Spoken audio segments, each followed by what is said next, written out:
Wake up, wake up. It is March the 7th, 2025. Why is this a momentous day? We're going to tell you in 30 seconds. Let's go. Damon Bruce, Larry Krueger, wake up.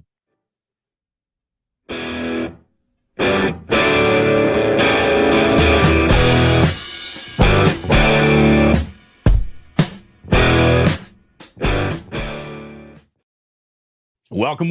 Like and subscribe. It is great to have you here. We got Joey Bosa now out on these free agent streets. We're going to talk about that. We got Brock Purdy negotiations, opening salvos, news from across the league that either affects the Niners or affect the year that the Niners are going to have. We got a lot to get into this Friday. So, Larry, welcome back. I hope your trip to Arizona was fantastic. I hope you and all the boys got tan lines and good times at the ballpark and had a great time in Scottsdale. So, welcome back, man. Good to see you. Great to be back. It was great to be in Scottsdale, take in a few games, golf a little bit, and get a little sun. And I really enjoyed it. And thanks to our two sponsors that made it possible, Claw Daddy Arcades. They've got an arcade coming here in Northern California. You can follow them on Instagram at claw_daddy_arcades and find the location near you. He's got multiple arcades. And then, of course, our good friends at LearnKey Upskill Academy. The entire month on our channel is brought to you by LearnKey Upskill Academy. They're an online learning platform, Damon, designed to get people job ready in 6 months or less, whether you're interested in IT, cybersecurity, marketing, or any other high demand field. They offer over 30 certification programs to help you take your next step in your professional career. They've been in business for 38 years. They have over 200,000 students, and they're placing over 100 graduates every year in well-paid jobs. So LearnKey Upskill Academy, great business. Both links are in the description. And of course, we are always brought to you by Pig and a Pickle, the best barbecue in all of Northern California. Thanks to our friends at Pig and a Pickle. Okay. And of course, let's not forget, since we're last but certainly not least, Sharp Corners, sports cards and collectibles. Big sponsors over here on the Krug Show. Thanks to Anthony Catania down there in Pacific Grove. You can reach him at 831-521-5264. I like sports and collectibles. I like barbecue. I like educational opportunities to advance careers. And what was your other thing there that I like? You like sports car, arcades. You're a big fan of Claw Daddy Arcades. Who doesn't like an arcade? Buried the lead. I love a good arcade. I also love Ike Sandwiches, who, of course, makes the plus possible. Get yourself to Ike's this afternoon, this weekend, for a sandwich that's going to be right up your alley. It is good to have you back here, Larry. Again, I'm glad you had a good trip. We got some things that we just got to hop right into, but you said that today, March 7th, is a big, big day. Now, big day. It's funny that you say that because I look at March 7th as kind of a big day in my life, too. It's my 2-year anniversary of being laid off by 95.7 The Game. Today is my 2-year anniversary, so that's why it's a big day for me. How about you?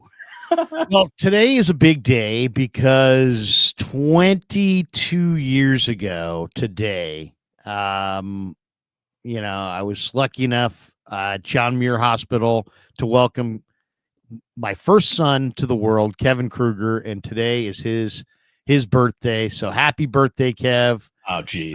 We love you, brother. And what you've contributed to the channel is immense. And what you've contributed to my life is even more immense than that. So thank you. And here's to many, many more. Mom and I are very proud. Hey, so is Uncle Damon. I love Kevin. He's such a good kid, man. Again, if human beings were stocks, I would buy an awful lot of Kevin Krueger stock, and I would just hold it. Like, I know that 30 years from now, this is going to pay a huge return on investment. Not even going to take that long. Let's be honest. Kevin's a great kid. So happy birthday, Kevin. And thanks to all of your help that you've given me throughout the years over here on this channel. Nothing but love for Kev. Happy birthday. What is he, 23 today? 22? 23. Wow. He was born in 2002. And here we are. It's 2025, March 7th, 2025. And he's 23 years old. Well, that's awesome. I'm sure you're celebrating Amy, his brothers, his sister. You know, I've got a couple of boys now, and there's something special about brothers. And I guess that brings us right to our main topic here today, Larry, which is Joey Bosa is now out on these streets. And look, he will have other teams interested in his services. I think there's only one path to this getting done with the 49ers. And it's something that the 49ers should A, explore, B, approach a little cautiously. We all know about Joey Bosa's injury history, which has caused him to miss 23 games over the last 3 seasons. And again, you know, you're saying, all right, well, you're going to pair him with his brother. That's going to be the best teammate. Well, he's been playing with Khalil Mack, and it's still not enough to take the pressure off of him to have him really produce like he did at the beginning of his career. Joey Bosa's zenith of his career was so early in it. Everyone forgets how good he was right away. I mean, he was an incredible burst on the scene, rookie of the year. He's still got an awful lot of talent, but he's got to be willing to give that massive friends and family in order to be here. As a matter of fact, it is not even the 49ers' job to add Joey Bosa. It's Joey Bosa's job to add himself to the 49ers if this is really where he wants to be. If he wants the most money, this ain't it. If he wants to play for a contender, yeah, I think this is it. There's only I mean, you know, allow you it's there. Want to play with your brother. That's it. Joey Bosa has to make the Niners an offer they can't refuse, not the other way around. I mean, it doesn't fit. He doesn't fit with where the Niners are going. It just doesn't fit. I mean, it's like the Niners want to get younger, cheaper, and healthier, and you're going to go for Joey Bosa, who's older, more expensive, and more broken down. Yeah, and it just doesn't jive. Now, if you know he wants to cut the Niners some significant hometown discount and play for a fraction of what he's played for up to this point, I mean, that would go so against the kind of the Bosa way. They always, hold out for top dollar, and I'm sure they believe strongly in it. But this guy's made $150 million. He has no ring. There's an old saying. My dad used to say it sometimes to me. He'd be like, you know what? Life and sometimes calls your bluff. So if you walk around for 20 years going, man, it would be really cool if the two of you guys could play together. And if every time anybody ever said that to you or Cheryl Bosa or Nick Bosa or John Bosa or any of the Bosas, if they all just went, that would be amazing. Well, guess what? Life's calling your bluff. If you want to play together, there's an avenue here to play together. You're either going to take that avenue or you're not. But that avenue is not going to also include, double, the 10 million plus salary a year, and big time money. I would say if I could get Nick, I was saying 2 years under like 2 years, 25 million, but even that's like a little Larry, pricey. so I put a number here too. I said 2 years, 16 million, 9 guaranteed.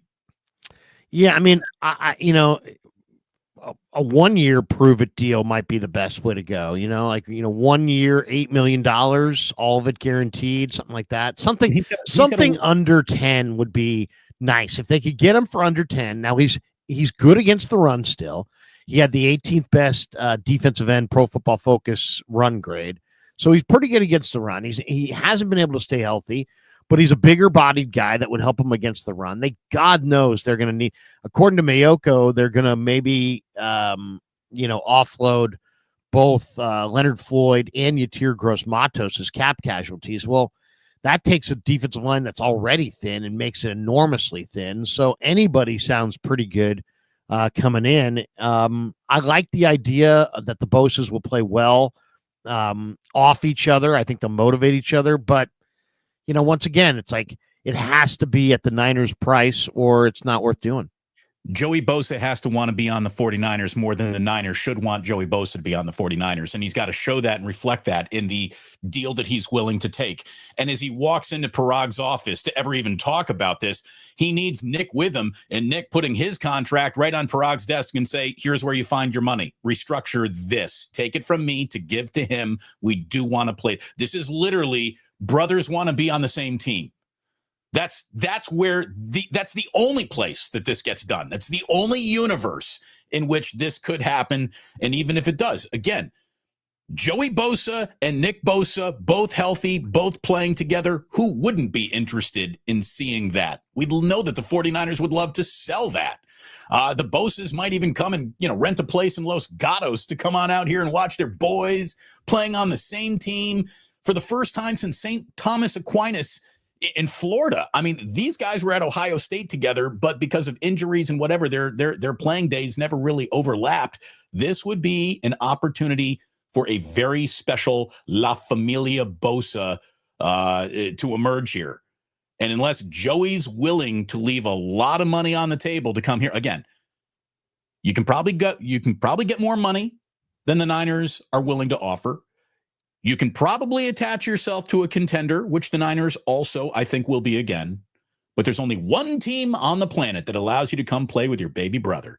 So how much do you really want that, Joey? And like you said, the universe has just called the bluff. Larry, let's find out. It probably doesn't happen. Oh, it's funny you said that because Mayoko's like, I'd be surprised if it doesn't happen. Well, that's how strong he was with it. It's up to Joey. It's up to Joey to make this happen, not the Niners. Well, obviously, the Niners are not going to offer a fading veteran, the kind who's made a ton of money. They're not going to offer him a deal that's commensurate with what he's made. But it doesn't mean they won't make the highest offer because we don't know how the other teams view Joey Bosa. There's talk that maybe the Rams are interested. We'll see. But I mean, I mean, it's a nice thing. I wouldn't make it a priority if he wants to. If he wants to do this, then you know what? Maybe it makes sense. But it would have to be at a significant discount. I mean, and here's the thing: it sounds like Jed has ripped away the contract negotiation duties from Lynch and Shanahan in the aftermath of the Ayuk, saga or whatever you want to call it. His contract, Bosa's contract, Debo's contract. It sounds like Parag, who's Jed's good buddy, who's, considered to be a little bit more ruthless, that he'll be handling the Purdy negotiations. And who knows, maybe he's handling all of the 49ers big ticket item free agent negotiations. But look for the Niners who feel like they got ripped off in the Debo deal, the Ayuk deal, and the Bosa deal to try to do a belt tightening through Parag's ruthless negotiation. And that could be a really, really painful thing to endure because that could mean that they're going to play super hardball with Purdy. We'll get into that. And that means that they may have to go in a different direction at quarterback if Purdy and his side decide they're going to be dug in. The Niners have leverage here, but we'll see how this goes. It sounds like it's a new world order in Niner land that Jed's tired of getting taken for a ride financially. He's brought in Parag to handle all the heavy lifting contract-wise, and we'll see what the impact of that is on the team. Yeah, new article by Mike Silver in The Athletic, which came out this morning, not even 20 minutes before we popped on air here. It's the, Jed York will be more ruthless and will not let coaches' emotions or cry of we're all in, dictate what he thinks are smart financial decisions. And like you said, it does feel like all of this is rippling off of what a disappointment Brandon Ayuk's contract instantly became. All I'm going to tell you is that if, uber ruthless Jed York is really the new way of doing business, well, then that should clear up what is about to happen with Brock Purdy faster than anything. Have him come back on his final year and then franchise him a year after. I mean, if you really want to here's the thing. If you're going to claim to be new sheriff in town and you're going to, wear a black hat because you're the bad guy into all negotiations, well, then you just solved the Brock Purdy situation as fast as anyone, right? I mean, they do not have to give him a massive extension right now. And they do not have to give him anything but a franchise the following year. I mean, he's not going anywhere if they don't want him to. So it does seem kind of odd, though. I mean, they've literally stumbled over themselves all off season. He's our guy. He's our guy. He's our guy.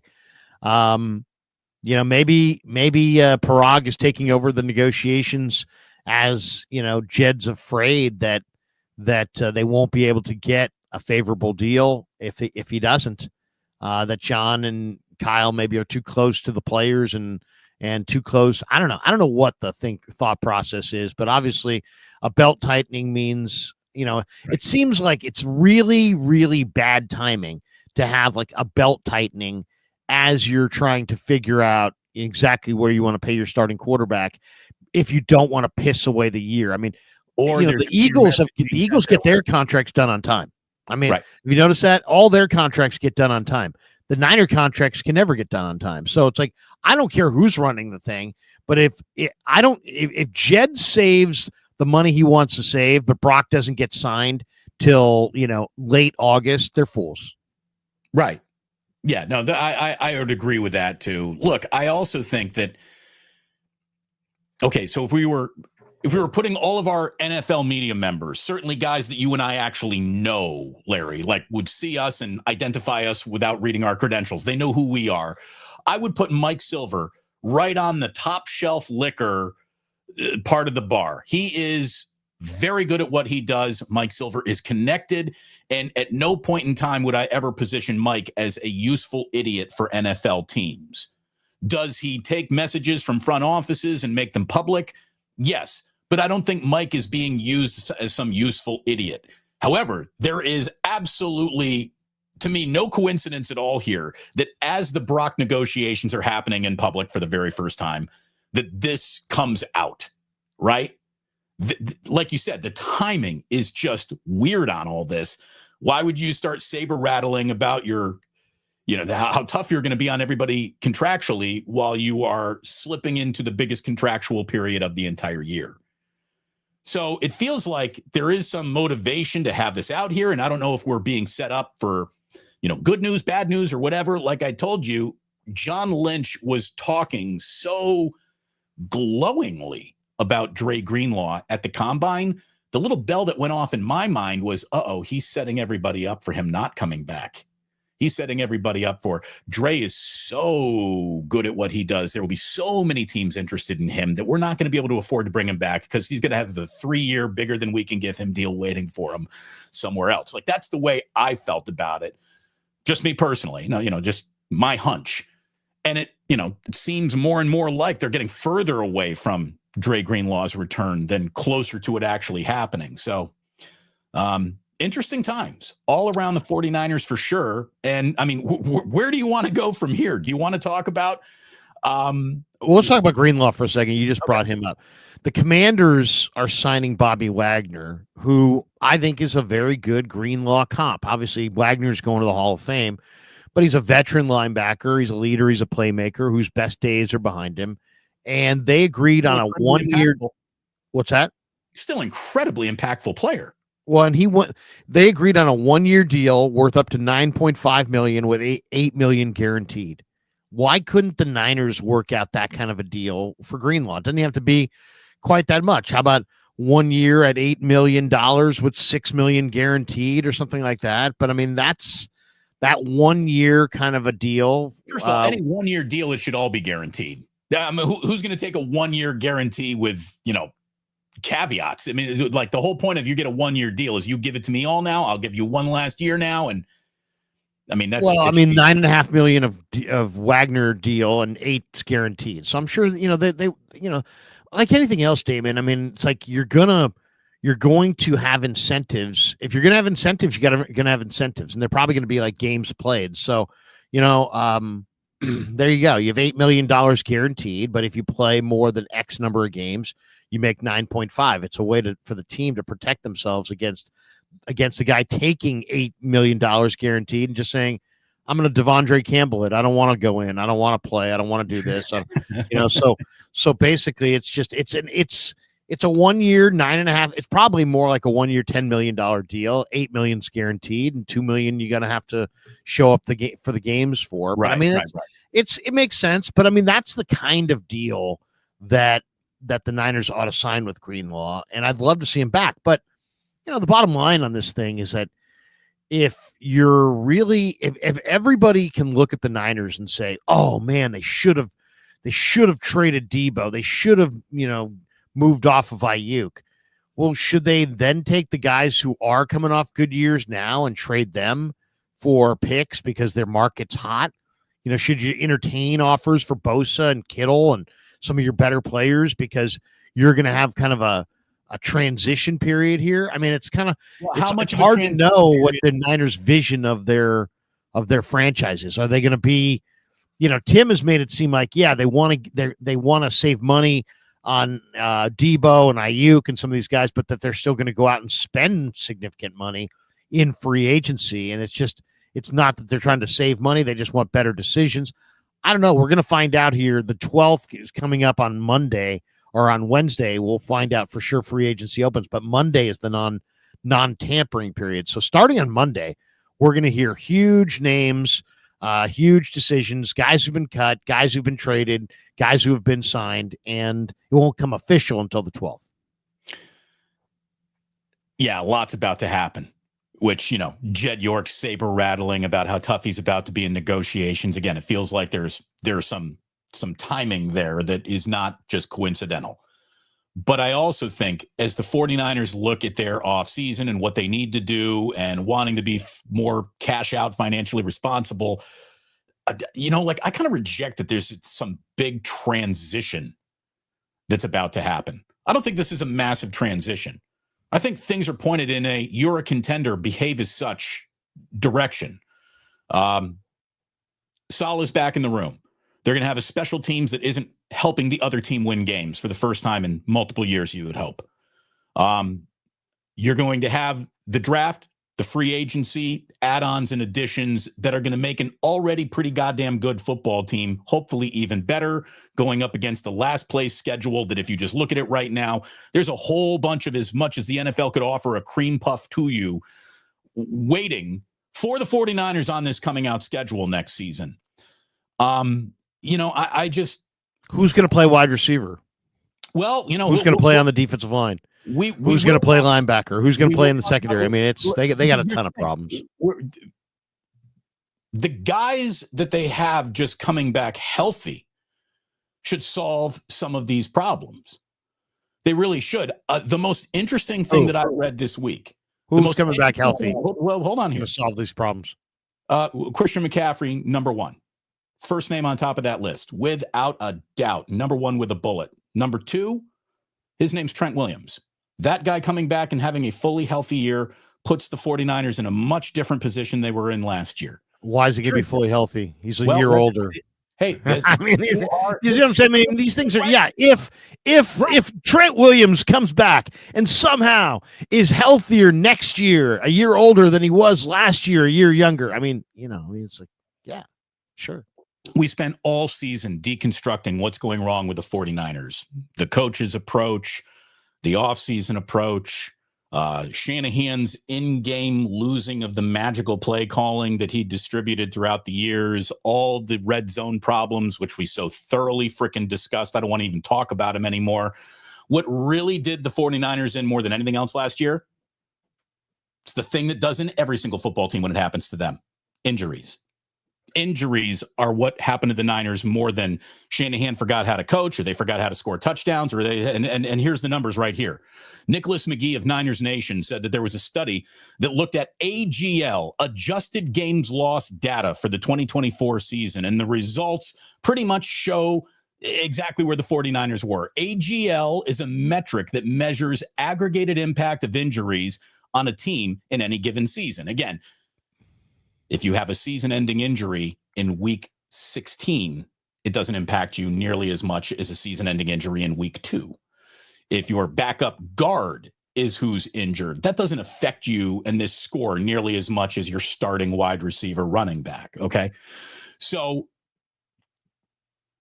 right now, coming out of last year, where the Niners were down several starters for long periods of time, they finished 32nd in the NFL in AGL, adjusted games lost. Their score was 141.2. That's the worst in football. They had more impactful talent missing more time than any other team in the NFL. It's a huge change from 2023 when the 49ers had the fourth best AGL in the league at just 34.5. again, how those numbers are, it's like QBR rating. I couldn't tell you how they come up with this number, but well, you're okay. So you're giving 41.2. All right, great numbers. Here's the thing: older players get hurt. This just in, older players get hurt. So yeah, you're right. They've got a bunch of older players. They don't have enough good young players. Their old players got hurt, and their season went down the toilet. So injuries are the reason they're not good. No, young players. No, they're not. It wasn't injuries. There were other teams that were more injured. There were other teams that you think the Lions were pretty damn good. It didn't affect them. They lost Aiden Hutchinson, who was way better than any of the players the Niners lost. And as far as Christian McCaffrey goes, Christian McCaffrey didn't have anything done? Where was the surgery? Where was the rehab? He just has chronic Achilles tendonitis that came up from playing football and went away when he stopped playing football. And guess what? It's likely to return when he starts playing football. So this idea that this is just some one isolated situation and the Niners are just, they're right back in it. That's bullshit. That is bullshit. Right, their players are older, Damon, older. CMC is older. Bosa's older. Kittle's older. You get hurt when you're older. The problem, saying the Niners got lost this year because of injuries is not true at all. They lost this year because they bombed in 3 drafts in a row coming into this year. Okay. And when they had even a regular number of injuries, they fell apart because they're not deep enough, because they're not good enough. That's not because of injuries, just because of depth. Wait a minute. So you're not wait. You can't argue both ways. You can't say that I'm not didn't affect it, but you're not deep enough. You don't worry about depth unless you're getting injured.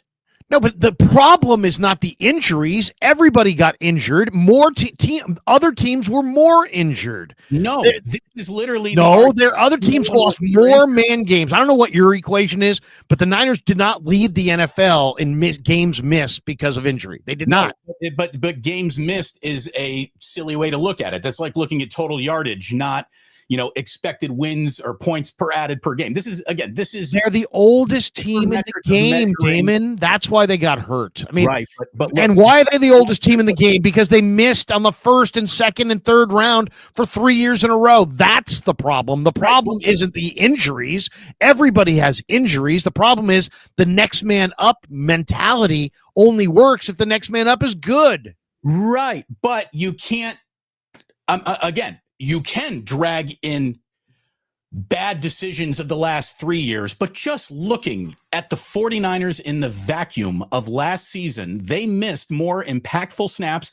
For example, again here, the 49ers finished with the second most lost talent in the history of a backfield. Christian McCaffrey missed most of the season. Jordan Mason, not old, missed most of the season. Isaac Guerrero, not old. Larry missed significant chunks of the season. And Elijah Mitchell, who shouldn't be old, but playing like the treads off of his tires, he missed the entirety of the year. Injury. These are backup players. These are backup players, man. There's not a single really good player in that mix. And by the way, these players, your point, though, is what? They're injured, and so we should not be sweating it because they're going to be healthy? No. The guys that were injured are gone. Debo was Ayuk was injured. He's probably not even going to be on the team this year, and he's not going to play as much this year probably as he played last year. McCaffrey, he's a year older. He's going to be healthier. So they had a bunch of guys who were injured.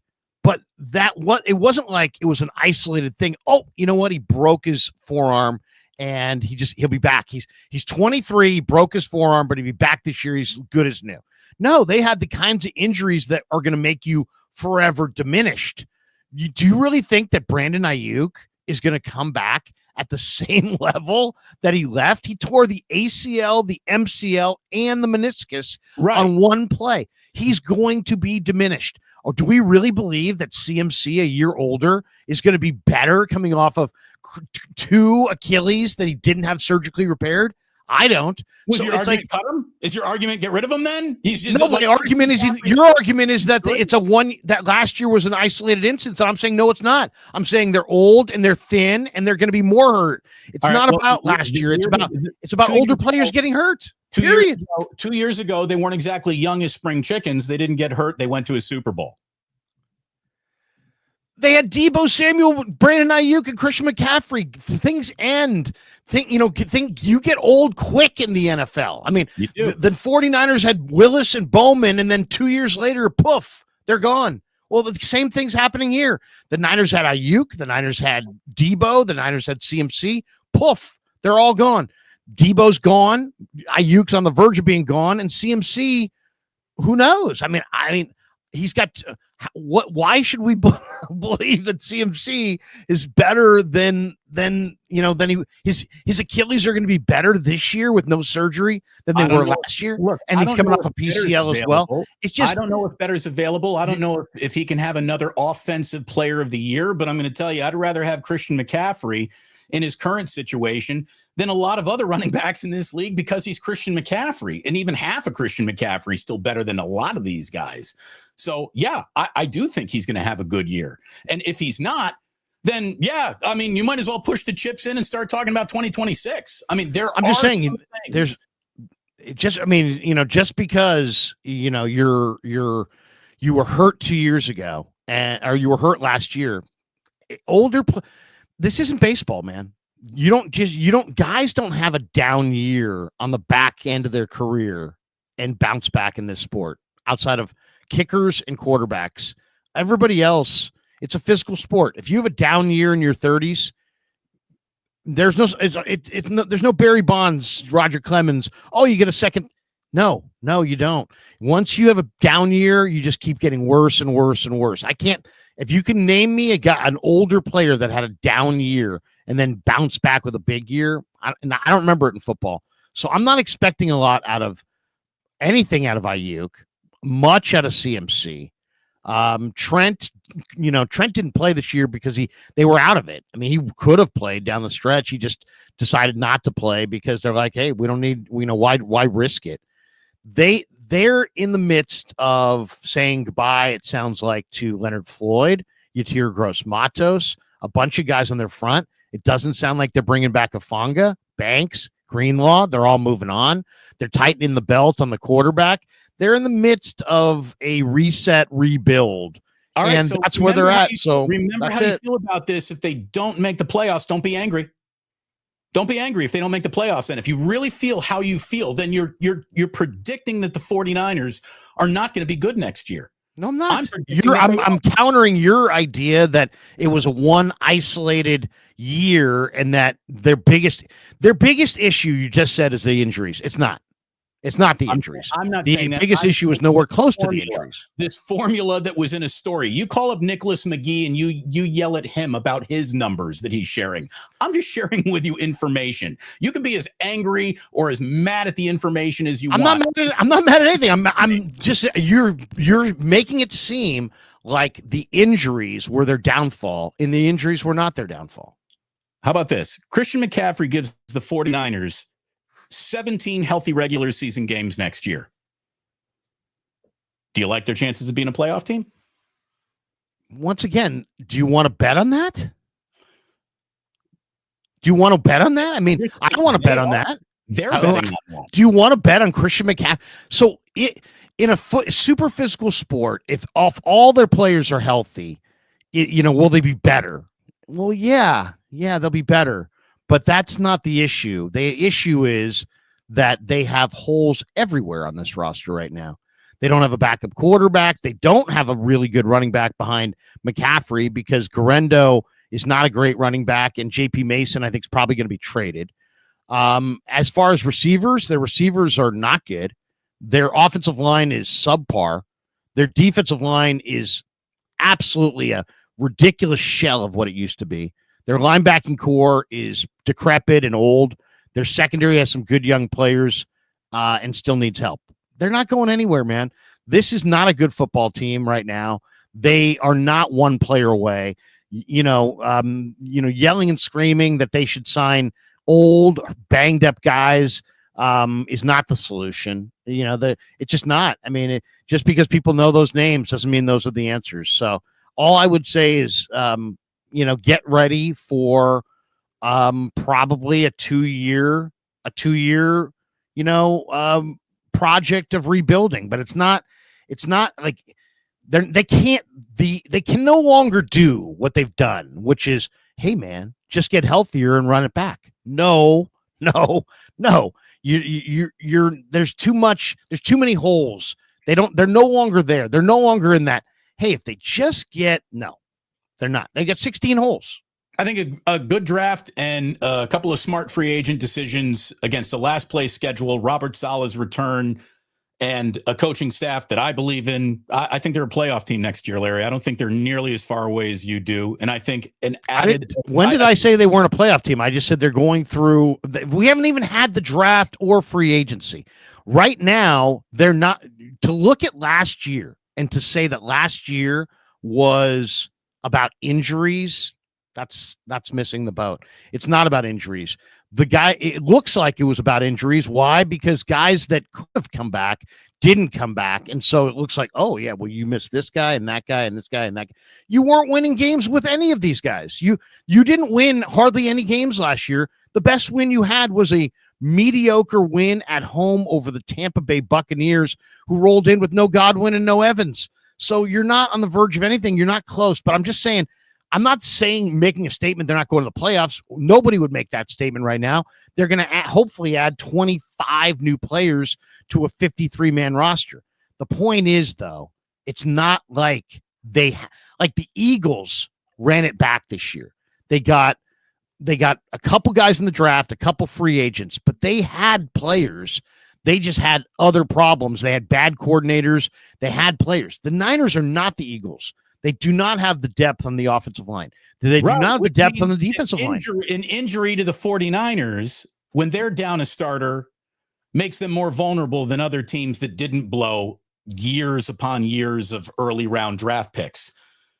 I think that the argument that injuries affected the year is so undeniably obvious that I'm really surprised that you're going in the other direction. Well, I didn't say it didn't impact the year. You're making it seem like if they just get, you just said it. If they just get healthy, they're back. And I think that's preposterous. It's not about health at this point. It's getting healthy, remaining healthy with the picks that you make. I mean, that's with the picks that you make. I mean, a great draft and a great free agency this year, and then all of a sudden 6 guys get hurt in week 1. You're in a lot of trouble, no matter how good your draft was. You're in a lot. Injuries do matter. Injuries really do matter. And again, not a number that I produced, a number that I'm sharing with you. The 49ers, in terms of impactful injuries, measured first in the NFL, or I should say last. They were the 32nd most healthy team out of 32 teams when it comes to who are you missing? How long have you missed them? How good is that player? What do they do for you? So, I mean, I think that is. I mean, go ahead and name these players that were hurt that are gonna come back and play Purdy. Great. He missed 1 game. 2. He played the whole year. 2 games is not being hurt. That's everybody's going to miss a game or 2. Right. Give me this great list of players that got hurt last year, but aren't diminished and are going to be better this year. Go ahead. Okay, so that doesn't exist. I can't create a false reality that doesn't. Well, there we go. But here's the thing. Point. I'm talking about what just happened. You're asking me to predict. Older players get hurt, Damon. Older players get hurt. Players can also get hurt too, Larry. There is no guarantee. I know, but older players are more likely to get hurt. They have a lot of older players, thus they're hurt. I mean, once again, Damon, we can play this game all day and every day. We can move this thing around. John Lynch just stated, hey, we got a really old team. We need to get younger. You're saying their problem is injuries. The result of age is injuries. That's not the problem. That's the result of the problem. The problem is they're not bringing in enough good young players. That's the problem. The age and the injuries are just the result of when you don't bring in good enough young players, you have a bunch of nobodies. The Niners 2 years ago, at the beginning of this regime, they had 2 full defensive lines. They had guys off the bench that were coming in and playing incredible. They don't have any of those guys now. Now they don't even have a 4-man line of good players. They used to have 9 good defensive linemen. I mean, so it's not about like, oh man, an injury, because really there is. Name me the guy.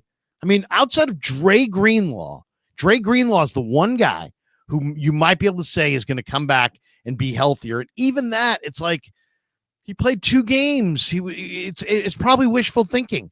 It's not my job to sit here and tell you the Niners are going to be good. I'm not a Niner good content creator. This is we're going to be real here. What's that? Okay, so what do you recommend? Are you trying to trade Christian McCaffrey today then? Are you trading Brock Purdy right now if you've got doubts about him? Are you trading Nick Bosa? Are you trading Trent Williams? Do you really want to play the let's strip it all down because there's no hope remaining? Move George Kittle today then. If you really I think there's a really compelling argument to move everybody and anybody that would bring you draft picks, especially if you're in this rebuild mode. But you don't have to tear the whole thing down to the studs and start anew just because you're not there yet. But it's not. I mean, it's like, hey, you know what? I didn't. I'm unemployed. I don't have a job. I'm in this spot because my last job fired me. No, your last job fired you, put you unemployed, but you're in this. I can't get a job because you didn't get any education. So it's like sitting there and saying, well, the real problem is that we're injured. No, that's not the real problem. The Lions were more injured with better players. The real reason that you're at where you're at is because you have 3 cycles of drafting. You got nothing, and who you are is not who you draft today. It's who you drafted yesterday, the day before, and the day before that. And they didn't draft well, and that's where they're at. And I would the real issue here. You don't draft well, injuries and their impact will be greater for you than the teams that do draft well. So again, I think you're kind of going around in circles where you're looking for the starting point of what went wrong.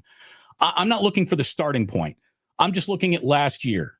And last year, the 49ers lost more impactful snaps to healthy players that they depend on than any other team. If your argument is that doesn't matter, I kind of think that you've lost the plot a little. I'm not saying it's the only enemy in the room, but I think it is a massive, massive thing to say that what separates the Niners from having a pretty good year or a bad year is the same thing that separates a lot of teams from having a good or bad year. How healthy were you? And the answer for the 49ers, how healthy were you, was least in football. So there you go. I mean, I don't think we need to argue about it. I certainly think we should move on because we're just going around. Once again, it's like, they weren't good.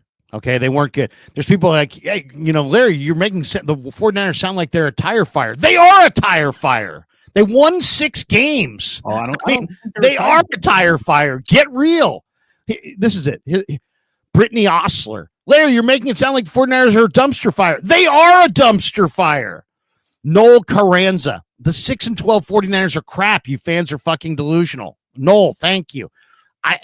Let's be real here. I'm all about real. We have success on this channel because we talk about the 49ers not from a fan perspective, from a real perspective. And the issue isn't the injuries.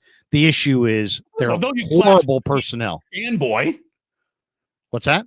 Don't classify me as some fanboy, just pie in the sky wishing for things to be better. You sound like that this morning because you're making it seem like it seems like, well, if they just get healthy. You're angry at information. No, I'm not. No, I'm not. I'm not angry at anything. I'm just saying that you're making it. You just made a thing. You just made an argument. If they get healthy, they're going to be good. And I'm saying, no, that's not true. If they have a huge draft, they're going to be good. If they have a huge personnel injection of talent, they're going to be good. But they're not. If the 49ers get as healthy as they can be, they're still going to suck. They're not going to be a great team this year if they just get healthy. That's not going to be good enough. I think we're close. I think they wake up as pretty guaranteed to go back to the playoffs as any team in football, just based on their schedule and what they've improved on. But that's not their standard, Damon, going to the playoffs. Yeah, you're right. They have an easy schedule, and they're probably going to win 8 or 9 games and go to the playoffs. But the main thing is the main thing, which is you build teams through the draft. The best teams in the NFL are built through the draft. They need to build through the draft like everybody else. And they're so buried because they've drafted so poorly that they could have the greatest health. They don't have enough talent on their roster, even if they're healthy. That's the point. It's not about health. It's about health. It's about health and a monster draft class. So it's like if they have a monster draft class and they have 3 guys get healthy, are you going to come back and be like, hey, man, they have those 3 guys healthy? Well, and we're going to ignore the monster draft class.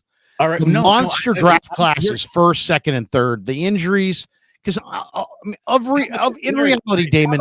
Let's just for a second, follow my logic. The 49ers have the single greatest draft of all time this year, and you know it before they've even played a game. But unfortunately, everybody in that draft class got hurt in training camp. Do injuries? That isn't the single greatest draft class of all time. There's no such thing as the single greatest draft class of all time where nobody played. Availability is the greatest ability. They had a staggering amount of unavailability last year. If they have a staggering amount of unavailability in this upcoming year, yeah, they're just as fucked this year as the last year. I don't care how good their draft was. Well, I mean it's just a matter of this. What do you think's more important to them winning this year? I think it's having a monster draft class, and to me, I don't think there's any doubt about that. As soon as the year starts, there is nothing that'll affect the season more than health. But the old guys getting healthy, that's going to help a little, but it's not going to do a lot. I mean, it's just realistically. I mean, do you really believe, even if these guys are healthy? I mean, do you really believe that any football player over the age of 30 is getting better? No. So you're getting a worse version of Trent, a worse version of CMC, a worse version of all these guys. So there's that too. There's that too. And trade it all. As soon as anyone gets past their 29th birthday, trade it all, Larry, if that's how you feel. Why would you? I'm not advocating trading all these players. I'm just saying have realistic expectations, Damon. This idea that they're just going to get healthy and they'll be good is bullshit. And I'm pushing back because it's such bullshit that I think people look to us to sit there and be somewhat real about this. That's not real. The reality is they're not a Joey Bosa away. They're not. I didn't say they were. You've been making the argument that if they need to sign him, they got to sign him. They got to sign him by Wednesday. I have triggered you like a Vietnam veteran. No, I'm just saying that's not the key, man. That's not it. That is not going to get them there. In an injury-based sport, health will always be the key. And last year, in an injury-based sport, they were more injured than anybody else. I think that had something to do with the 6-10 record. It's not the only 6 or whatever it was. It's not the only thing. It's not the only factor, but it is among the biggest. I really believe that. Had Christian McCaffrey not missed any of the year, I bet you that's good for 3 wins right there.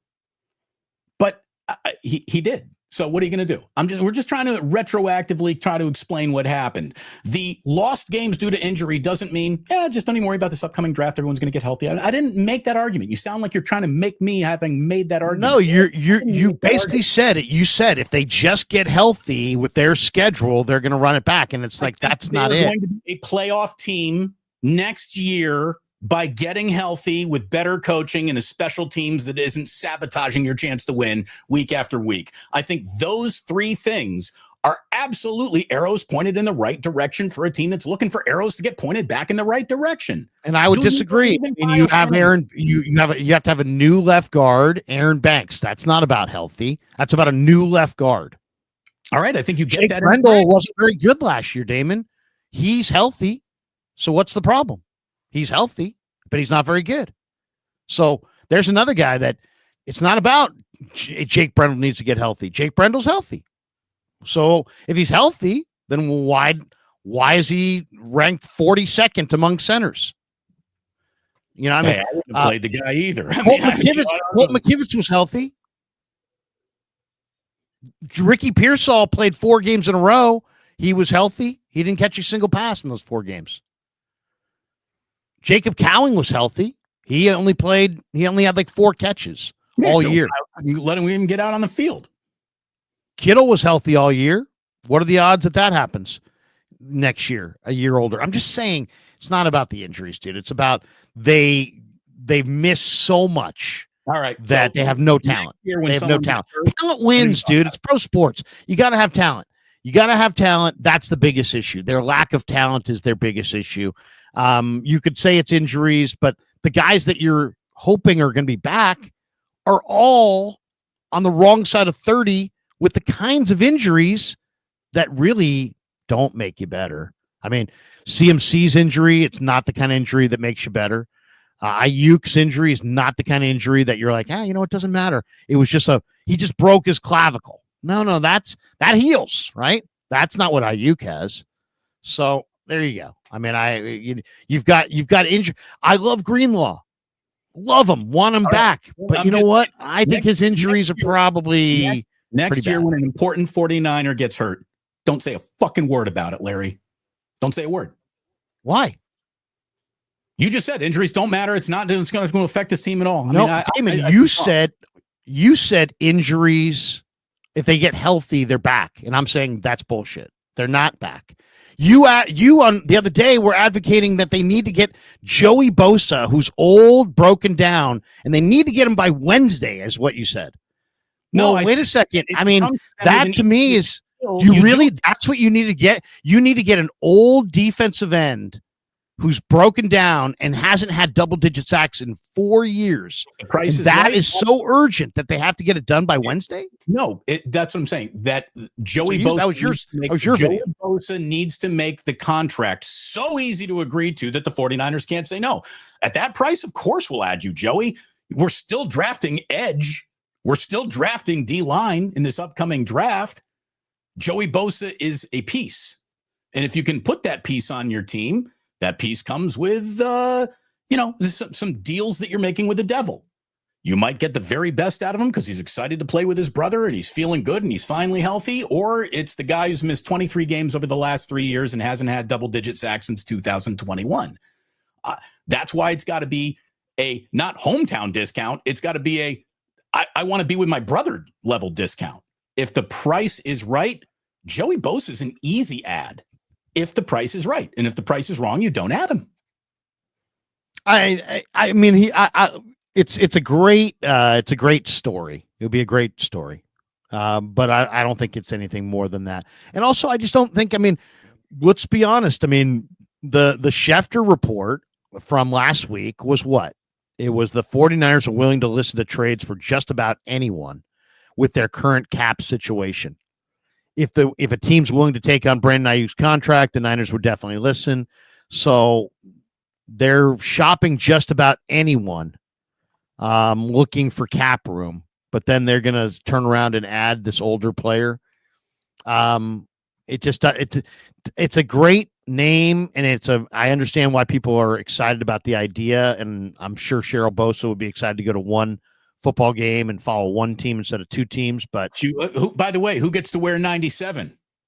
Right? Nick will wear 97 for sure. Absolutely. It's his team. Yeah. You're joining my team, buddy, not the other way around. Can we move on to Brock's deal, which I honestly don't think that it shouldn't be that hard to figure out if you're the 49ers. What they came publicly this week saying they're opening with 45. Well, you got to know that the other team's going to come back at 55, and it feels like 50 is sitting right there in the middle, and I think that that's probably going to be the number. Now, the question is, are the 49ers going to try to keep it short and front load it, or are they going to try to give them like a full-bore 5-year deal with an out after 3 where they can backload it? It's just how they move the money around a contract that I think, what's weird? I think that Max Crosby's new contract is a little bit of a template for Brock Purdy, because what Crosby just got the biggest non-quarterback contract of all time. And that's what the 49ers would kind of like to give Brock. They're like, we want you to be paid like a starting quarterback, but we don't want you to reset the market here. Crosby has a $106.5 million deal with 91 guaranteed. like, to me, a 3-year 150, 100 guaranteed with maybe some performance bonuses that push it to 160, 170 is, I think that's what Brock is looking at over the first 3 years of a deal. Yeah, I mean, I have no idea what how the structure of that deal's coming down, but you know, it's Sonny. I mean, I don't know that. I mean, if the Niners are going to come in at 45, why are we assuming Brock's agent's at 55? He might be at 65. I mean, so if he we're might be $20 million apart, then we're not looking at the same picture, right? So, I mean, that would be, okay, Jed York really does want to go to DEFCON 1 and go to war with every negotiation. Well, I mean, I mean, it's hard to say. This is why this is so drama filled, because it's hard to say what this player is worth. There's a lot of people that don't want to pay him big money. It sounds like the Niners don't want to pay him big money. They've stated he's their guy, but they don't want to pay him. I mean, if you say you don't want to pay him at the top of the scale, I don't think there's anybody who would say, "Oh, that's crazy." But if you say you don't want to pay Brock Purdy Tua Tagovailoa money, then you better have a pretty compelling argument, because Tua Tagovailoa has never gone to a Super Bowl. Tua Tagovailoa doesn't have Brock Purdy's playoff record. So, or concussion concerns. Yeah, I mean, so if Tua's making 53 or 55 or whatever that is, it's like, that seems to me where Brock's going to be. I mean, to me, this seems like they better get it done. I would imagine, like all free agent quarterbacks, their agents, it seems like, or it's, Lund said something the other day. He's like, well, it's not necessarily about who's the best. It's about who's the latest. So he thinks that this is all about, the guy who gets paid the most recent always makes the most, but it doesn't have to be that way. I just think that ultimately Brock is a good quarterback. I don't think he's the best quarterback in the league. Should he set the new record for the league? No, I would say no. Others would argue that the precedent's already been set, and the answer is yes. Either way, the most that Brock's agent Kyle Strongen could be asking for, the most, is $65 million. The least is what the Niners have just offered, which is $45 million. So somewhere in there, in that $20 million, is the deal. And I think it's going to be right in the middle. I think it's going to be 55, 56 million. I said that for a long time. Yeah. What's the largest performance bonus ever given to a player for, like, if you win the Super Bowl, you get X? Because I would give Brock this: if you win the Super Bowl, you get a $5 million performance bonus, because that's what we're here for. You want to get paid? Go win the Super Bowl, kid. In the meantime, you got a lot of really good, never have to worry about money in this deal. You want the cherry on top? Go win the Super Bowl. Okay, that's fine. But I'm going to play the agent now. I'll play Kyle Strongen, the agent. Where's Dak Prescott's Super Bowl? Where's Trevor Lawrence's Super Bowl? Where's Justin Herbert's Super Bowl? Where's basically everybody on the list that's not named Jalen Hurts' Super Bowl? Brock's done. If we're really, I would, if I was his agent and you were Prague and you threw that out, I'd be like, you know what? That is awesome. I agree. Performance and results and wins should have a direct impact in what my client makes. And let's compare my clients winning to the guys who make between $50 and $60 million and what winning they've done. And then let's pay my guy based on that. And if that were the barometer, then you'd be paying Brock Purdy north of 60 million, and maybe quite a bit north of 60 million. Oh yeah. Because he's accomplished more than them. It's a fascinating arbitration case to argue, no matter which side of the table you're sitting on, right? Like, I could do a hell of a job arguing the Niners case. I could do a hell of a job arguing Brock Purdy's case, which means they both have legitimate, I think, cases over what you're worth. I mean, if you're the 49ers, you say, well, what do all of those players have in common? They're on poorly run franchises that make such bad decisions. That's kind of what defines them. So there's that in play. There's also all of those guys that you just mentioned were like top 15 picks in the league. Now, I know it's not about starting point. It's where you are now, but it also is about starting point. It is. When you're a first-round draft pick, you're coming in at a price point that your extension has to build off of. You were the last pick in the draft. You just played for a song. We really appreciate that, but that doesn't mean you go right to the front of the order. I mean, I just don't think it's that difficult. I don't think it should be that difficult, because I do think you've got motivated parties to get a deal done, and I think you've got a well-intended Brock Purdy who doesn't want to ruin his team's chances to compete because of the number that's now attached to him. I also don't think he's like a money is my Jesus greedy type of guy. That's why you go and have an agent, by the way, because you can have the agent wear the black cape in the negotiations. I also think if you're the agent, you're saying to yourself, man, my client is just in a great situation here in San Francisco. He likes it. They like him. We don't want him to go anywhere. Again, if Jed really wants to be the fucking bad guy, just tell him you're coming back on what, the $5 million that you got left on your contract right here and now, and then we're going to franchise tag you. You're going to get the old T. Higgins route. Which adds to $97 million over 3 years. So you're basically paying the guy $30 million a year. So you could, if there are people out there that are like, hey, man, don't pay him this, pay him $30 million a year.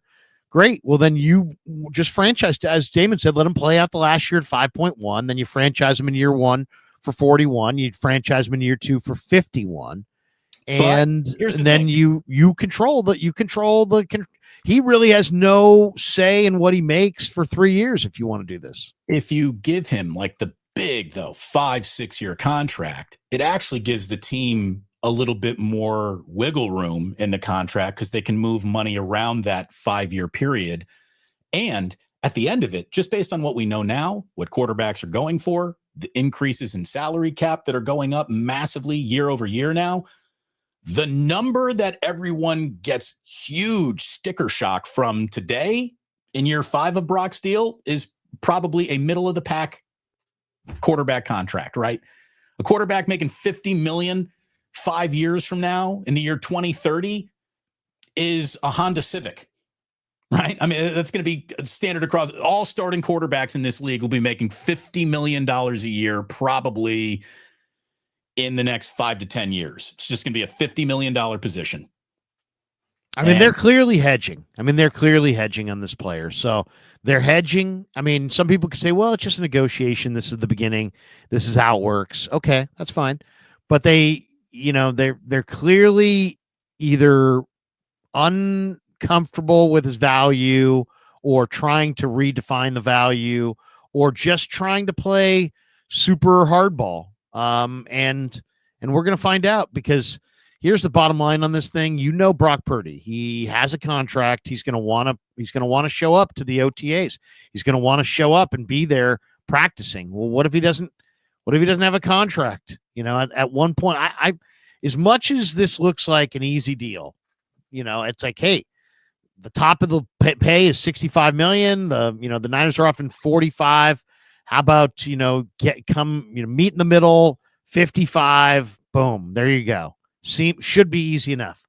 But they're so clearly this offseason bent on the money that I think all bets are off, man. All bets are off as far as how they're going to handle this, how they're going to play this, how does Brock show up? I think he probably does, but it's their bad vibes. I mean, it's just, this could go in so many directions. What I would love to know is because you can't play super hardball without having a plan B. I'd love to know what their plan B is.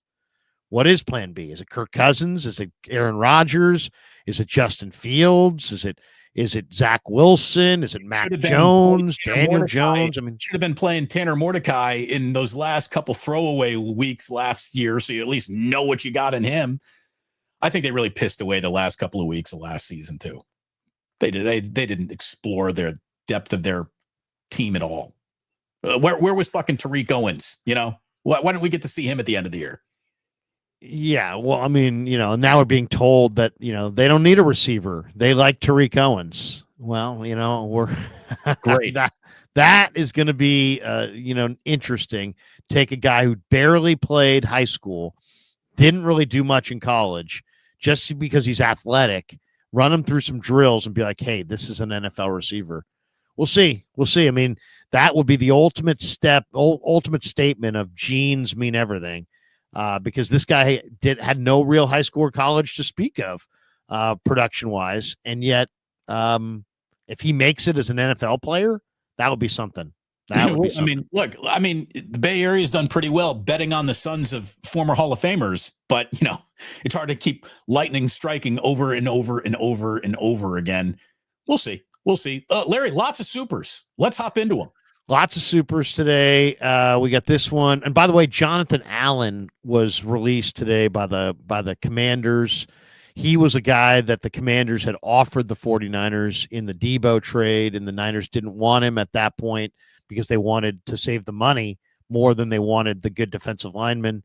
Now that he's free, we'll see if the Niners make a play for him. Should be interesting. All right, let's go to the supers. Fuji, happy birthday, Kevin. Larry, take him to the House of Prime Rib or even Fleming's in Santa Clara. Good steakhouses for sure. Fuji Simeon, I like 1 year, $8 million for Bosa, and he may like it as it gets him to 10 years of service and he can retire from the NFL if that's what he wants to do. Well, there's no question that 10-year thing is huge for your fully vested, 401k and all the retirement plan stuff that the NFL has. If you can get to the 10th year as a player, you're like fully vested at the highest rate. And so, yeah, a lot of guys, will gut out that 10th year. It's a big deal. I know it's a big deal for players and for coaches. We got this one from Moonman. Did Jed get a little Eddie in him, more ruthless? Maybe Jed was like, hey, look, I don't like. I heard some of the reports like Kawakami saying, well, Jed's fine spending money as long as they're winning Super Bowls or contending for Super Bowls. But they win. If you win six games, it's like it's a new world order. And it's like, I understand the desire to hold your, regime's feet to the fire and have high standards and this and that. But I got to be honest, I'm a little concerned. This is a family that before Shanahan and Lynch, they spent a decade walking around, post Jim Harbaugh, just like, what the hell, Chip Kelly and, and before Jim Harbaugh, they, Singletary and Nolan and Erickson and the Yorks do not have a very good track record of hiring coaches. And is Jed and his family, are they good owners? Well, they're good owners when they're winning, but they've had, some great runs of winning, but they've also been some of the reasons that they didn't win. I mean, getting rid of Jim Harbaugh in a personal dispute is right there at the top of the list. So, I don't know. I don't know what to say. I'd love to say, oh, you know what? Parag being involved with the negotiations is a positive. It's a positive only if your bottom line is you care about Jed's bottom line. I don't know if it's a positive as far as winning a Super Bowl. Well, Parag's never won a Super Bowl. One of the things that I remember you prescribing, and I agreed to it, was, the 49ers need to make everybody a little less comfortable. Maybe that's what Jed's doing here. Maybe that's what Jed is doing. He's putting everybody on notice. Everybody is sort of re-auditioning for their role and their impact that they have in my decision-making right now in real time. So, is it possible? Is it possible that there has been a huge shift that they just haven't told us about? Like for example, Damon, maybe they have fired Kyle Shanahan as a personnel guy and said that you're not involved in personnel. Well, you at least don't have the final decision or final say on it anymore. I mean, here's the thing. Why do I say that? In your most important off season, he doesn't go to the combine. It almost is like they said he never goes. No, I know he hasn't gone, but he hasn't gone most of the time because they've been long playoff runs and he's got very little vacation time. And it's like, you go to the Super Bowl, it's like the next week, a couple weeks later, it's Mobile. A week after that, it's the combine. So it almost was like, hey, you know what? I'll watch it at home and I'm getting a break and we're really good. But maybe in a year where everybody's like, man, shouldn't he be at the combine? Maybe he didn't go to the combine because he's not really part of the decision-making brain trust, with the draft. I don't know. They have traded up for an awful lot of offensive players.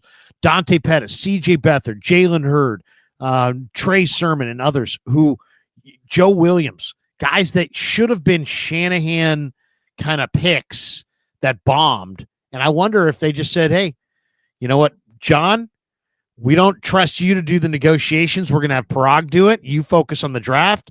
Kyle, we don't want you involved in personnel. We want you just coaching the team. You just focus on that. I mean, they could have had a major, shakeup in their team on the heels of 6 wins that just never, they don't have to announce it to us. They don't have to have a press conference and say, hey, we're moving everybody's changing their hat. No, they don't have to do that. I get the feeling that maybe there's been a dramatic shift, and Parag is now the negotiator, John's now the GM, and Kyle's now the coach. And as opposed to Kyle's the overseer of everything, John's, and Parag's just there running leads and doing a few things here or there.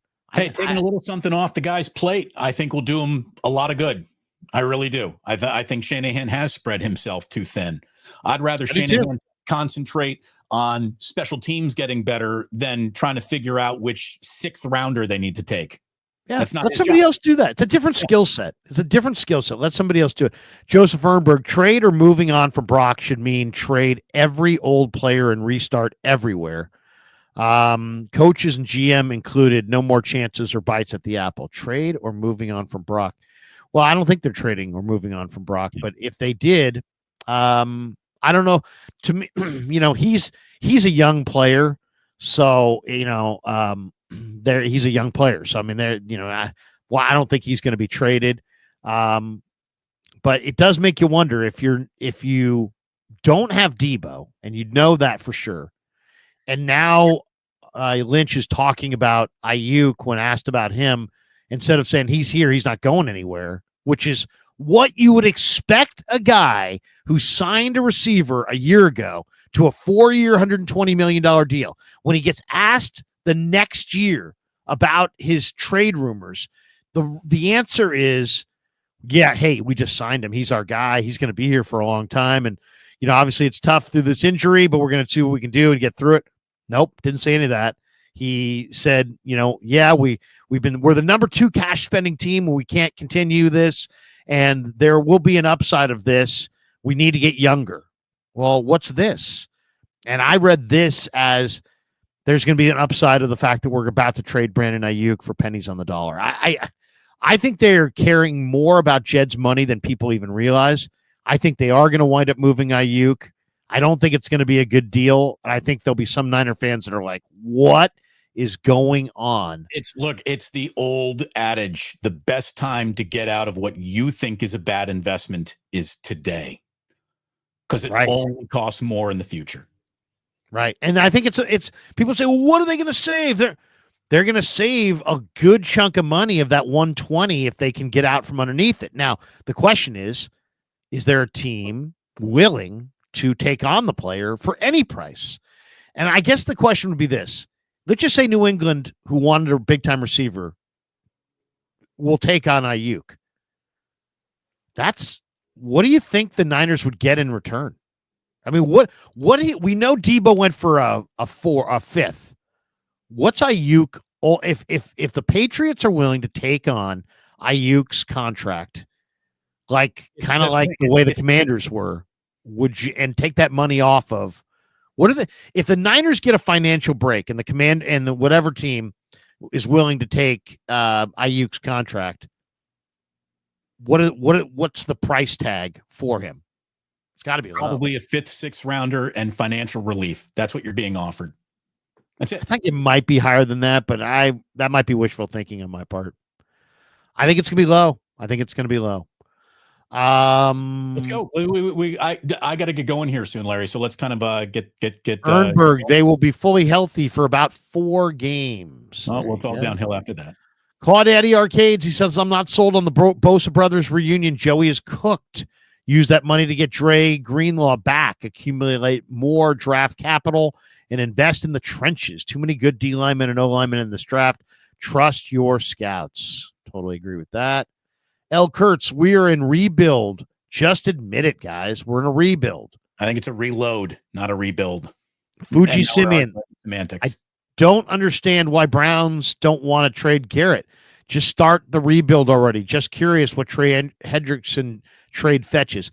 My guess is Hendrickson's going to fetch, he's probably worth a 3rd-round pick, but he's probably going to fetch a 4th or a 5th. That would be my guess. And as far as Garrett, I think they're just having that stance so they can, they're going to wait till the 11th hour and then probably trade him.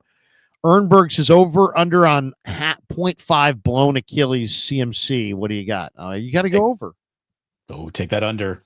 Your season ends if the over hits, so take the under. I mean, he's got potentially 2 blowns, and the over-under's at half, so one will get it done. Grant says, Damon, you are way off. Larry is 100% correct. Well, that's the advantage of having the channel. L. Kurtz, the problem is they can't draft good in the 1st round. That is a major problem. And it better not be a problem, or they probably, all the rest of this talk is all for naught. Fuji Simeon, Larry, Damon, if you bet the loser should wear a Mark Davis hairstyle wig and hairpiece for a day. Haha, Xavier Leggett shared recipe for cooking raccoon. I don't even think my hair would allow me to pull off the Mark Davis. Neither would Larry's. I mean, you got to just have a special dome to begin with to even like pull that off, right? I mean, it's called the Caesar. It's called the Caesar haircut. You have to have kind of straight hair and comb it down in front. That's not a Caesar. That's a straight up bowl cut, man. Well, I'm sure he said, "Can I have the Caesar?" And they brought him the salad. He said, no, the haircut. And then they didn't know what to do. Claudaddy says CMC Trent are question marks. Nick Bosa has regressed significantly. I've listened to offers for Bosa, CMC, and Kittle if the draft compensation is right. Imagine gathering 18 to 20 picks and hitting on just 40% of them. I mean, they're in a tough spot because you don't want to tear the whole thing down to the studs, but at the same time, you do want to trade all non-essential players for picks so you can rebuild as fast as possible. Fuji Simeon says here, I thought it was going to be a chill, relaxing Lent Friday wake-up show. Haha, love the show. You two, any trade requests in the NFL you find interesting? How about the fact that I made the most interesting thing happening today is, did you see that Jimmy Haslam has basically told Myles Garrett, no, we're not going to have a meeting? Myles Garrett asked to talk to the owner of the Cleveland Browns, and the owner said, nah, you don't get access to me. You go talk to your general manager. So Myles Garrett and the Cleveland Browns are done with each other, it feels like. So they will meet with, serial weirdo Deshaun Watson. They won't meet with the best defensive player in football. Okay, just keeping track of that one. And by the way, happy Lent to everybody. I guess Palm Sunday's coming up on Sunday. Jeb says, glad you're all arguing. It's refreshing, not like the other butt buddy content creators who are all just clickbait. Lance fangirls. Thank you. There you go. We'll fight any day. Doc Holliday, greetings, Damon and Larry. Hey, Larry, in 2011, Adrian Peterson had an ACL injury, came back the next year, nearly broke the single-season rushing record. Just saying. Yep. There you go. Now add a MCL and a meniscus. Oh, no, he had the whole thing. I mean, Adrian Peterson's entire knee came apart. That was a full rebuild, and he came back. Valen, I don't think he tore the meniscus. Valen says everyone got hurt in 2020. Were we a dumpster fire then? Next year we made the championship with everyone healthy. If it weren't for special teams, we start 7-2 last year, 8-2 if Bosa doesn't get hurt. I'll just disagree. I mean, granted, last year's it's all. Here's the other thing too. It's like these records are moving. They're moving targets. Why? Because the schedule changes. So yeah, I mean, this year. The next year's schedule is way easier than this year's schedule, in short. I'm your Poppy Chulo says Washington just released Jonathan Allen, which is the Niners show interest. I think the Niners should show some interest in Jonathan Allen, just simply because they should show interest in any and all defensive linemen, period, because you need 10 good ones, and they have like 3. What do you got? You got Bosa, you got Evan Anderson, and you got maybe Malik Collins. It sounds like Gross Matos and Floyd are going to be cap casualties. The other guys are young. inexperienced or hurt in some cases. I mean, is Floyd even making enough money to be a cap casualty? I think they backloaded a 2-year deal, and so he probably has a bigger number this year, and they could save a few bucks. I mean, they're not going to save tons, but they can save a few bucks. Fuji Simeon, Larry, any takeaways from Giants spring training? Yeah, Luis Matos looked really, really good. I asked the people down at because there weren't as many people at the games. In all, I went to why. Well, I mean, but there wasn't just the Giants Park. I was in the Padres Park. I was at the Giants Park, and then at the Diamondbacks Park. I mean, decent crowds, just not huge crowds. And somebody said, yeah, young people have spent all their are all capped out on their credit cards, so they can't spend out here. That's what I remember when spring training was significantly less than Major League Baseball. For some reason, it's become the exact same price point. Which is ridiculous. Do you want to know? I mean, I hate talking about money and prices, but what do you think? Giants, Diamondbacks, sitting on the lawn in Salt River. What do you think that would go for? $50. What do you think it should? What do you think it should go for? It's $50 a ticket. You should be paying $15 for lawn seats at a spring training game. 50. Yeah, 50. I guessed it. $50 a ticket. It's fucking highway robbery. I mean, I'll pay it, but I mean, I can understand if you're like a sophomore at ASU and you just, you want to get some sun and you used to go out there now. No, you can't afford it. Fuji Simeon says, I hope ESPN doesn't ruin the NBA and TNT show with interference like placing Kendrick Perkins on the show. What does Kendrick Perkins contribute? Kendrick Perkins. He contributes whatever the producer tells him. Say this so we can get a debate going, you idiot. He's just, to me, it's like a bad Shaq knockoff. I'm your Poppy Chulo says, thoughts on Abdul Carter possibly falling down the draft boards due to the report of a stress fracture in his foot. Reports indicated that he sought medical opinions on a possible foot surgery. Well, it's interesting, too. What makes it even more interesting is that this Ayuk to New England talk, one of the specifics that did come out. Now, granted, we're not getting it from Schefter, so who knows how credible any of these reports are. But one of the reports from one of the Patriots insiders is that a deal that involves Ayuk going to New England could involve the flip-flopping of draft choices. So if that were the case and it were in the first round, the Pats pick 4th and the Niners pick 11th, the Pats may be interested in this, Damon. Why? Because there's a lot of talk they want Will Campbell, and after Will Campbell tested with shorter arms, there's a lot of belief that he may fall from top 5 to top 15, and they may want to trade back and get him at 11. But it also is interesting from the Niner perspective. My crush isn't going to be there. Membu's going before 11 now. Fuck. Maybe. A lot of people say he might go 4. But, here's the bottom line. If you're the Niners, would you trade Ayuk in the 11th pick if you could get to 4, and then at 4 you could take either Abdul Carter with his stress fracture or Mason Graham? That would be interesting. I mean, I love Abdul Carter, but I think it was Chase Sr. who said Abdul Carter's stress fracture means he falls to the Eagles. Kaboom. 32. Oh, wouldn't that be something? Thomas Selman, love the show, guys. Traveling from Georgia to San Francisco with my wife this spring. Any bar recommendations? In San Francisco? Oh my God, go to the Dublin West Portal. Hopefully we get Brock paid by free agency so we can focus on free agents in the draft. I think he takes $52 million. Bar recommendations. Look, I'm a big Monahan's guy down in the marina. It's just a great local bar. Let's see, you want to bring your wife, bring her to the water bar, and you get the Embarcadero. You get to look right at the Bay Bridge. That's a pretty place to get a nice cocktail, nice in there. Go to water bar. I would say, you know what I would say, and this is maybe a little foofy, but go to the water bar. This would be my plan for you. Go to the water bar for like breakfast and Bloody Marys or something like that. It's right there on the water.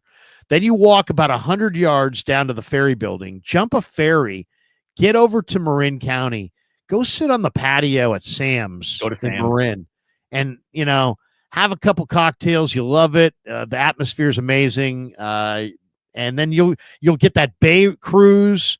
You'll get the water bar. You'll get a little Embarcadero. You'll get a Marin.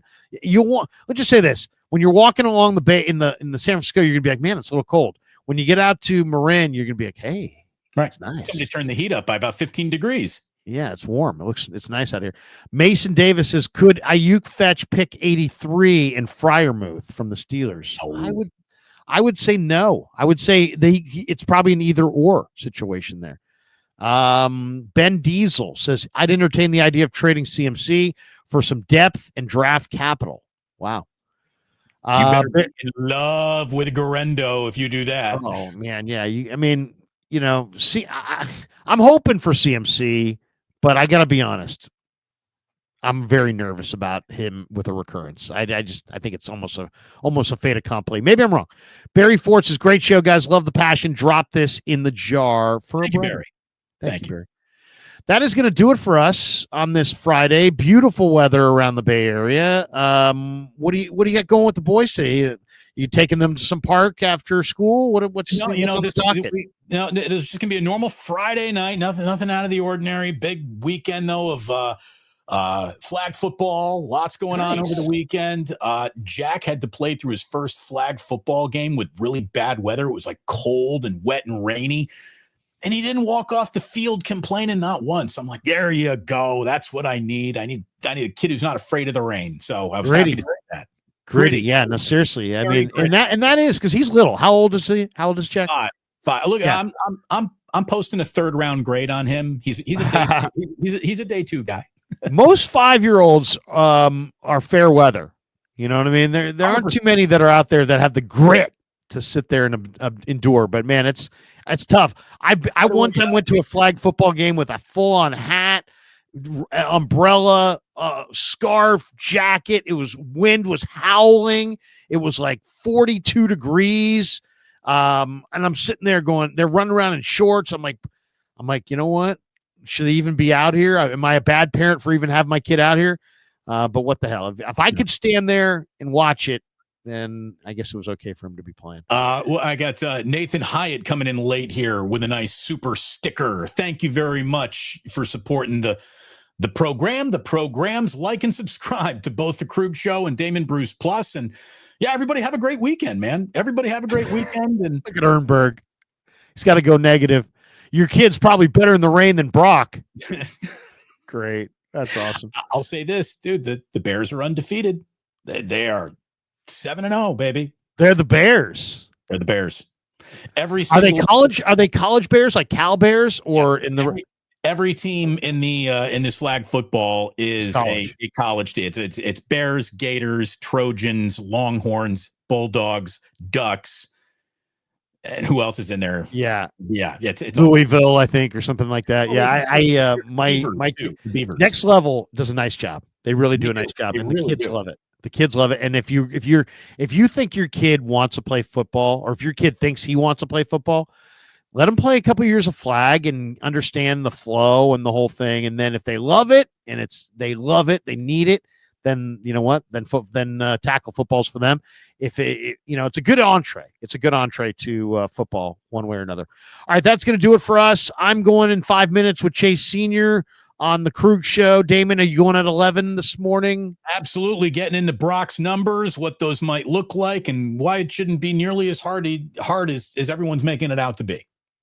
All right, check out Damon. Give a like and subscribe on both channels. If you're a Krug Show member, give Damon a like and a subscribe. If you're a Damon Bruce Plus member, give the Krug Show a like and subscribe. We're back on Monday for another edition of the show. Have a great Friday. Enjoy, hopefully, some outstanding weather. Woo, free agency, Larry. It's going to be fun. Oh yeah. By the way, Monday morning. Don't miss that stream, because you know the way this thing works. Wednesday is the beginning of free agency, as Damon just said, but I believe Monday's the 10th. Does that sound right? And the 10th is the opening of the 48-hour the window of negotiations, I believe. So what you're going to hear is Monday a lot of announcements right from when the show starts. We'll fire away with all kinds of this guy's going there, this guy's going there. And who knows, maybe the Niners will have something big on Monday to report. So for Damon, I'm Larry. Have a great rest of your Friday. And until then, get out of here.